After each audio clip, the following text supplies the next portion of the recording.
frappe de drones qui pourrait déstabiliser la région.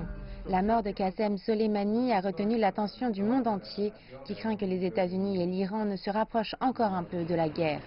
À New York, le porte-parole du secrétaire général des Nations Unies a appelé au calme.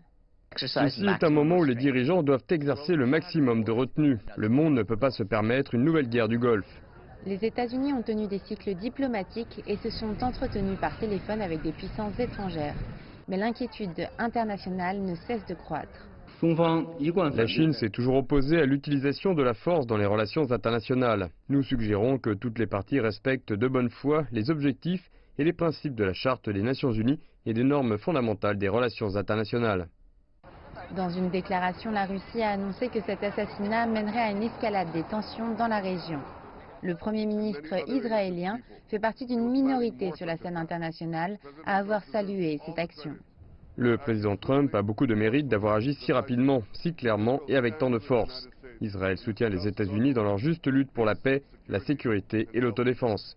Une rencontre concernant l'attaque entre les États membres du Conseil de sécurité de l'ONU condamnerait certainement l'attaque américaine. Toutefois, compte tenu de son droit de veto, il semble improbable qu'une résolution puisse passer. Le Bureau des Nations Unies pour les droits de l'homme remet également en cause la légitimité de l'attaque.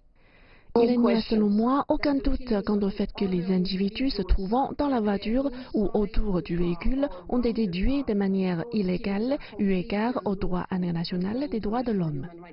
L'avenir est incertain, mais l'Iran a promis une vengeance sans pitié et le monde surveille de près.